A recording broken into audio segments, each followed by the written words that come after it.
Bible dit que nous devons, quand nous prions, traiter avec le péché. Beaucoup de gens ne sont pas exaucés parce qu'il y a des péchés qu'ils commettent, qu'ils ont fini par sous-estimer, pourtant qui en sont, et qui permettent à Satan de bloquer leur vie. Regardez, souvent lorsque Jésus devait prier pour des malades, il traitait d'abord avec le péché, avant que ces gens-ci reçoivent la guérison. Il dit par exemple aux paralytiques, tes péchés te sont pardonnés. Et la Bible dit ceci, car tous sont péchés et on sont privés de la gloire de Dieu. Mon ami, mentir, ça te sépare de la main de Dieu. Voler, coucher avec quelqu'un quand on n'est pas marié, ça sépare de la gloire de Dieu. Toute autre prédication, tout autre prédicateur qui va te dire autre chose, ne dit pas la vérité. Le péché est un problème. Jésus est venu pour effacer les péchés, mais il faut les reconnaître pour qu'il les traite. On a fini par s'accommoder avec des péchés, croyant que Dieu est tolérant. Fais gaffe, Dieu n'est pas tolérant avec le péché. Le péché te sépare de Dieu. Souvent ça, c'est des parties du message que les gens n'aiment pas beaucoup. Mais dis à ton voisin, il s'en fout, il va prêcher. Tu n'es pas content de ton problème. Tu es content, gloire à Dieu. Alléluia. Mais c'est la vérité. Beaucoup de non-exaucements viennent du péché. On dit non, ce n'est pas le temps de Dieu. Ça a été le temps de Dieu il y a longtemps. Mais le péché empêche la main de Dieu d'agir. Non. La main de l'Éternel n'est pas trop courte pour sauver, ni son oreille trop dure pour entendre. Mais ce sont vos crimes qui mettent une séparation entre vous et votre Dieu. Ce sont vos péchés qui vous cachent sa face et l'empêchent de vous écouter. Il va arriver plus loin dans un texte où il va dire ceci. À cause du péché, à cause de l'iniquité, au milieu de l'abondance, vous ressemblez à des morts. Quand le péché est là, ton voisin va être béni, ta voisine sera bénie et tu ne seras pas béni. Qu'aujourd'hui, tout le monde puisse participer à la sainteté de Dieu. Amen. Il y a des personnes qui disent, ah mais pasteur, si cela est vrai, comment ça se fait que certaines personnes, je sais qu'elles vivent dans l'adultère et puis elles prospèrent. C'est une séduction. En fait, il faut comprendre ceci. Satan ne fait rien de bon. Satan ne peut même pas élever quelqu'un. Il dit ce qui se passe, c'est que Satan n'attaque pas certaines personnes pour que ces gens-là servent de modèle au mal. Autrement dit, la dame, elle est là, elle est dans son adultère caractérisé. Pour encourager ceux qui veulent faire le bien à rentrer dans l'adultère, il va les laisser briller. Ça veut dire ce que Dieu avait prévu pour elle. Ça arrive effectivement. Dieu avait prévu qu'à 40 ans, elle ait 4 maisons. Elle arrive à voir les 4 maisons. Mais elle court après tous les garçons de la ville. Alors plusieurs sont découragés de la prière. Voilà ce qu'ils disent. Ils disent, mais ces gars-là, ils prient même pas. Et puis ils ont ce que nous, on n'obtient pas après 4 ans de prière. C'est une erreur. Tu finis par croire que la prière n'est pas vraiment si utile que ça. Et il y a d'autres hommes de Dieu même qui vont jusqu'à dire, frère, on ne peut pas pour tout. Il ne faut pas prier pour tout. Mon ami, il faut prier pour tout. Il faut prier pour tout.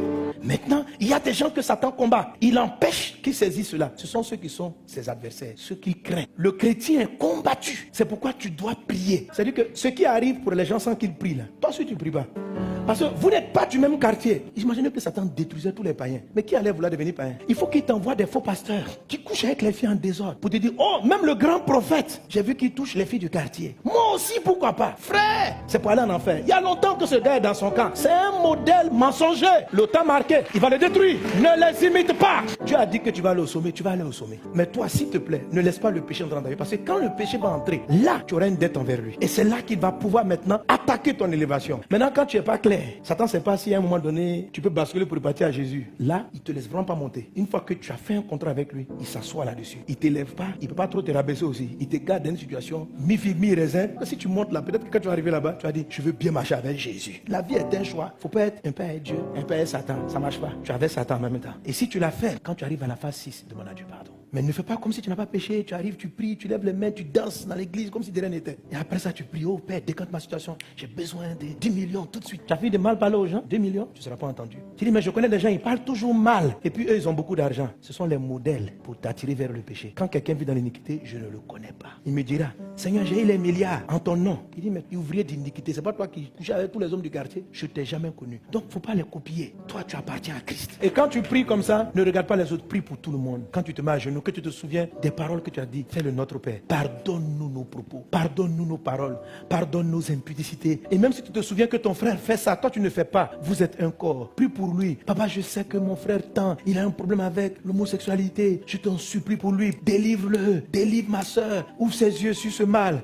Faut pas te sentir supérieur. Et il y a des gens de péché, quand vous voulez les confesser, il faut aller parler à d'autres personnes. Surtout les péchés de type de sexe, il faut en parler. La Bible dit, confessez vos péchés les uns aux autres et priez les uns pour les autres et vous serez guéris. Parce qu'il y a des péchés qui sont devenus des maladies. Donc quand c'est un péché qui récidive, qui est comme une maladie, il ne faut pas le traiter seul avec Dieu. Il faut aller en parler. Plusieurs ont peur de parler aux autres de ce genre de péché pour en être guéris. Parce qu'ils estiment qu'ils ont peur de ce que les gens diront d'eux. Frère, ne regarde pas le jugement des autres pour t'empêcher de te repentir sincèrement. faut pas faire ça. Le plus important, c'est que tu sois sauvé. Et qui est un homme pour te juger? Moi, j'interdis aux hommes de Dieu, aux pasteurs, on ne juge jamais personne, on ne colporte pas la vie des gens dehors. Mais est-ce que ça arrive? Ça arrive quelquefois, que des gens le font. Mais c'est pas pour ça que tu vas manquer de te repentir. Si quelqu'un a dit ce que tu as confessé, là, c'est lui qui vient de prendre un péché sur sa vie. Toi, tu en es un exemple. Le plus important, c'est que ton âme soit sauvée. Tant que tu as ton ego, tu cherches ta réputation, le péché va te détruire. Quand quelque chose te lie, va en parler. Priez. Tu vois, par exemple, le péché de David. Tout le monde est au courant, non? Quand David a fait tuer Uri, là, tout le monde sait ça. Donc, il y a des péchés, on apprend. Pour David, là, tellement tout le monde est au courant, je connais écrit dans la Bible. Ok? Mais ça n'a pas empêché qu'il soit l'homme selon le cœur de Dieu. Peu importe ce que les gens disent de toi, ne regarde pas trop ta réputation. Et vous qui colportez, qui êtes-vous pour juger? Qui êtes-vous? Nous tous ici, on est des graciés. Ou bien, est-ce que Dieu a rassemblé les gens qui n'ont pas péché? Mon frère, nous tous là, Dieu nous a fait grâce. On est des bandits, on nous a pris ici en détail. Et puis on est arrivé, on cherche Dieu. Dieu nous a sauvés, nous tous, c'est la grâce. Donc, tu ne peux pas t'établir pour juger ton frère. Qui es-tu? Il a ses luttes. Toi aussi, tu as tes propres luttes. Laisse-le s'en sortir. Il vient t'en parler, vous allez prier. Toi, tu prends pour aller raconter sur les toits. Qui es-tu? Alléluia. Que Dieu te bénisse. Merci Seigneur.